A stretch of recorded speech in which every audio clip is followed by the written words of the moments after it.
Roberto, você viveu o mundo, sentou lá na Basileia com os maiores banqueiros centrais do mundo. E eu queria te fazer uma pergunta. O mundo todo está muito endividado. Os Estados Unidos está endividado, a Europa muito endividada. E você tem um problema das democracias de fazer ajuste duros em contas públicas. Porque o político tem que ser reeleito, ele vai prometer coisas que geram despesas. É normal. Isso. A democracia é o melhor sistema da humanidade, a gente tem que conviver com ela, mas a gente vê esse problema não só no Brasil, mas no mundo todo, uma dificuldade de você fazer ajustes duros. Isso, exato. Aonde que isso vai chegar? Porque se a dívida pública aumenta, as pessoas vão perdendo confiança na moeda. Isso. Olha, minha primeira... Eu bato nessa tecla há muito tempo, se você olhar minhas entrevistas do passado.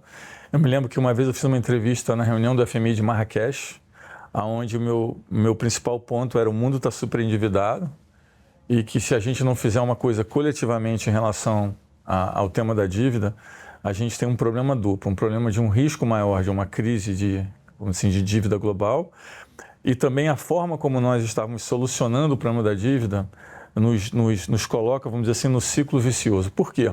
Porque quando a gente pega a pandemia, o mundo gastou mais ou menos 20% do PIB na pandemia. 20% do PIB global foi gasto na pandemia. 18%. Né? Tá. Só que quando a pandemia passou, a gente não voltou o gasto todo. A gente deveria não só ter voltado o gasto, como ter feito alguma economia para pagar a conta da pandemia. O pessoal gostou de gastar e vamos tocar assim. Exatamente. Nós não só não deixamos de gastar o 18% e não fizemos nenhuma economia, como continuamos gastando mais ou menos 50% disso. Então a dívida global subiu muito. Como a dívida global subiu muito e muitos países têm essa divisão de gasto discricionário, não discricionário, o que aconteceu é que você começou a comprimir, né, o que o governo usava para investir. Quando a gente pega, e eu fiz uma época uma comparação dos diversos países que tentaram equacionar minimamente o equilíbrio fiscal no pós-pandemia, 97% das medidas são medidas de aumento de arrecadação e não de corte de despesa.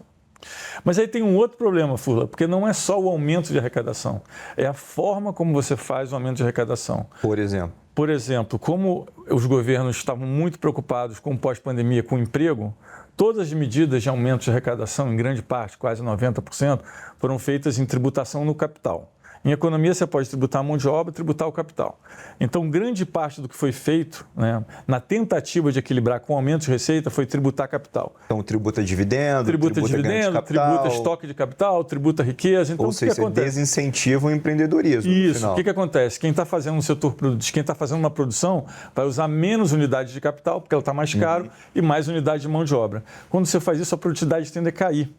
Então, se você adicionar que o custo, né, da pandemia foi pago dessa forma, e ainda adicionar que nós temos um pós-pandemia que gerou mudança no mercado do trabalho e que a população está envelhecendo, o resultante disso, a gente tem dificuldade de ter uma produtividade que seja positiva. E como o mundo está envelhecendo, nós precisamos ficar mais produtivo para pagar a conta.